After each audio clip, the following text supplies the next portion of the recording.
ರಾಜಕಾರಣಿಗಳ ಮಕ್ಕಳು ಐಷಾರಾಮಿ ಜೀವನ ಮಾಡ್ಕೊಂಡು ದೊಡ್ಡ ದೊಡ್ಡ ಡಾಬಾಗಳಲ್ಲಿ ದೊಡ್ಡ ದೊಡ್ಡ ರೆಜೆನ್ಸಿಗಳಲ್ಲಿ ದೊಡ್ಡ ದೊಡ್ಡ ರೆಸಾರ್ಟ್ಗಳಲ್ಲಿ ಐಷಾರಾಮಿ ಜೀವನ ಮಾಡ್ಕೊಂಡು ಮದ್ಯಪಾನ ಮಾಡ್ಕೊಂಡು ಶೋಕಿ ಮಾಡ್ಕೊಂಡು ನಿಂತಿರ್ತಕ್ಕಂಥ ರಾಜಕಾರಣಿಗಳ ಮಕ್ಕಳು ಉಳ್ಳವರ ಮಕ್ಕಳು ಇವತ್ತು ಹೋರಾಟಕ್ಕೆ ಹೋಗಿದ್ರೆ ಯಾಕೆ ಇವತ್ತು ಹೋರಾಟ ಈ ರೀತಿ ಆಗೋದು? ಇವತ್ತು ನಾಡಲ್ಲಿ ಯಾಕೆ ಇಷ್ಟೊಂದು ಅನ್ಯಾಯಗಳು ಅಕ್ರಮಗಳು ನಡೆಯವು?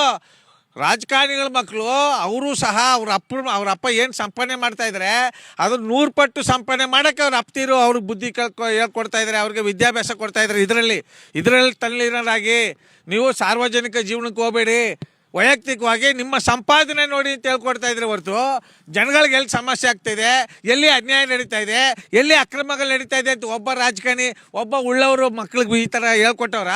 ನೊಂದ ಜೀವಗಳ ಕಷ್ಟ ಅರ್ಥ ಆಗೋದು ಯಾರಿಗೆ?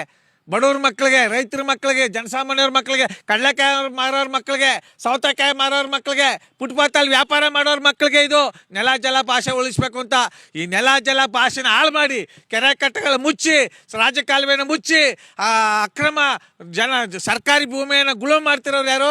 ರಾಜಕಾರಣಿಗಳ ಮಕ್ಕಳು, ರಾಜಕಾರಣಿಗಳು, ದೊಡ್ಡ ದೊಡ್ಡ IAS IPS ಓದಿರ್ತಕ್ಕಂಥ ಈ ಬುದ್ಧಿಜೀವಿಗಳು ಹಾಳು ಮಾಡ್ತಿರೋದು ನಮ್ಮ ದೇಶನ. ಇದು ಈ ನಾಡಿನ ದುರಂತ. ಇದಕ್ಕೆಲ್ಲ ಮುಖ್ಯ ಕಾರಣ ಏನು? JCB ಪಕ್ಷಗಳು ಬಂದಾಗ ಹೋಯ್ತಿರಲ್ಲ ಬಕೆಟ್ ಇಟ್ಕೊಂಡು ಆಸೆ ಪಟ್ಟು 500 ರೂಪಾಯಿ 1000 ರೂಪಾಯಿ ಕೊಡೋದಕ್ಕೆ JCB ಕಾಂಗ್ರೆಸ್ ಅವ್ರು ಬಸ್ ಕಳಿಸಿದ್ರು ಜನ ಹತ್ತೀರಿ, BJP ಅವ್ರು ಬಂದರು ಬಸ್ ಕಳಿಸಿದ್ರೆ ಜನ ಹತ್ತೀರಿ, JDS ಅವ್ರು ಬಂದರು ಜನ ಹತ್ತಿರಲ್ಲ. ಇದು ಈ ನಾಡಿನ ದುರಂತ. ಇದಕ್ಕೆಲ್ಲ ಮೂಲ ಕಾರಣ ನಿಮ್ಮ ಬೇಜವಾಬ್ದಾರಿತನ.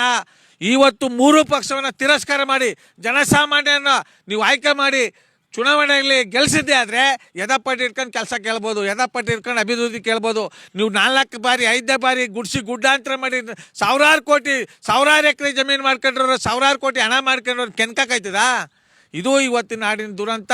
ಅದಕ್ಕೋಸ್ಕರ ಜನಸಾಮಾನ್ಯರು ಎಚ್ಚೆತ್ಕೋಬೇಕು. ಜನ ಎಲ್ಲಿಗಂಟ ಸ್ವಾರ್ಥಕ್ಕೆ ಬದುಕ್ತಾ ಇದ್ರಿ, ಇಂಥ ನಿಸ್ವಾರ್ಥಗಳು ನಿರಂತರವಾಗಿ ನಡೀತವೆ. ಯಾವಾಗ ನೀವು ಸ್ವಾಭಿಮಾನಿಗಳಾಗಿ ಬದುಕ್ತೀರಿ, ದೇಶಕ್ಕೆ ನಾಯಕರಾಗ್ತೀರಿ, ಪ್ರಶ್ನೆ ಮಾಡ್ತೀರಿ ಅಂತ ಈ ಮೂಲಕ ಮತದಾರ ಬಂಧುಗಳಿಗೆ ಎಚ್ಚರಿಕೆ ಕೊಡೋದ್ರ ಮೂಲಕ ನಮ್ಮ ಅನಿಸಿಕೆ ಹೊರ ಆಗ್ತವೆ.